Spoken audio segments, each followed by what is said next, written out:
kawan, perkenalkan nama saya Ulfarianti Agusa dari Prodi Administrasi Negara Fakultas Ilmu Sosial dan Ilmu Politik Universitas Al-Azhar. Pada kesempatan kali ini, saya akan membahas tentang budaya organisasi, perspektif administrasi publik. Jadi, untuk pembahasan pertama adalah budaya organisasi. Untuk poin pertama yaitu konsep budaya organisasi.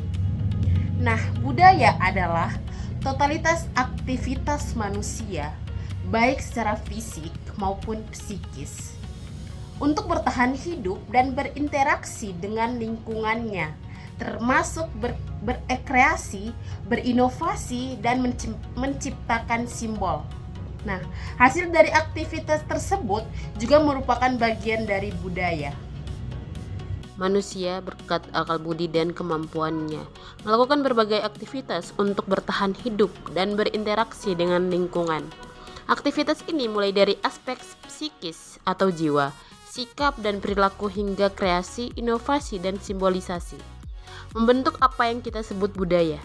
Dengan demikian, aktivitas manusia dan hasil-hasilnya merupakan manifestasi daripada budaya tersebut. Yang kedua ada budaya perspektif antropologi. Nah, antropologi, budaya, dan organisasi adalah sebuah pendekatan holistik. Antropologi sangat penting dalam memahami dinamika manusia, budaya, dan organisasi. Antropologi dengan berbagai cabang dan spesialisasinya. Etnologi, antropologi, ekonomi, dan lain sebagainya. Menawarkan perspektif komprehensif tentang perilaku manusia dan budaya.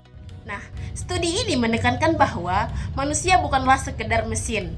Namun, hubungan antar manusia dan faktor budaya sangat mempengaruhi efisiensi dan efektivitas organisasi. Konsep seperti doing, being, dan being in orientation membantu menjelaskan berbagai pendekatan aktivitas manusia dalam organisasi. Memahami budaya organisasi, nilai, keyakinan, dan perilaku kolektif sangat krusial untuk menciptakan lingkungan kerja yang produktif dan berorientasi pada pelanggan. Selanjutnya ada budaya perspektif sosiologi. Di dalam sosiologi, kita akan memahami masyarakat dan organisasi. Nah, sosiologi mempelajari masyarakat dan interaksi manusia, menangani isu-isu sosial seperti peperangan dan pembangunan. Berbeda, namun terkait dengan ilmu sosial lain, sosiologi bersifat empiris, teoritis, dan kumulatif. Didirikan oleh tokoh-tokoh seperti Auguste Comte dan berkembang di Eropa dan Afrika. Selanjutnya ada nilai-nilai budaya. Di dalam nilai budaya terdapat landasan organisasi yang berhasil. Nilai budaya meliputi keyakinan dan norma bersama. Terbagi menjadi worldview atau pandangan hidup dan ethos atau kita kenal dengan etos kerja. Nilai tercermin dalam simbol, perilaku, dan sistem kepercayaan, memberikan makna pada kehidupan dan tindakan. Stabilitas berbagai nilai kriminal mencakup berbagai dimensi seperti keunggulan dan inovasi. Selanjutnya ada tumbuh kembangnya budaya organisasi. Poin yang pertama ada perkembangan budaya organisasi. Pembentukan dan dinamika budaya organisasi. Budaya organisasi terbentuk dari akumulasi kebiasaan dan tradisi, di mana dipengaruhi kuat oleh pendiri organisasi melalui turutan sosialisasi nilai dan kepemimpinan. Organisasi memiliki budaya dominan dan subbudaya. Sebagai sistem hidup yang dinamis, seperti yang telah dijelaskan oleh Weber dan Tumuzi, bahwasannya organisasi harus beradaptasi dengan lingkungan internal maupun dengan eksternal. Selanjutnya ada teori organisasi.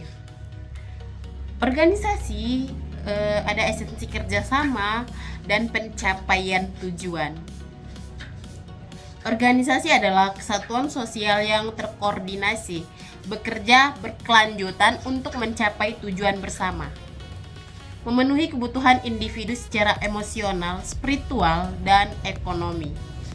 Keberadaan telah lama ada, namun semakin penting dalam kehidupan modern. Organisasi berproses dalam lingkungan yang kompleks dan dinamis. Ini meliputi faktor tenaga kerja, teknologi, dan pemerintah. Ketidakpastian lingkungan mempengaruhi organisasi. Selanjutnya ada terbentuknya budaya organisasi. Pembentukan dan perubahan budaya organisasi sebuah proses dinamis. Pembentukan budaya organisasi adalah proses di mana bertahap yang dipengaruhi oleh berbagai faktor, termasuk pendiri, pemilik, dan karyawan baru, lingkungan eksternal, pemangku kepentingan, dan budaya masyarakat luas. Proses ini melibatkan kontak budaya, benturan budaya, dan penggalian nilai internal.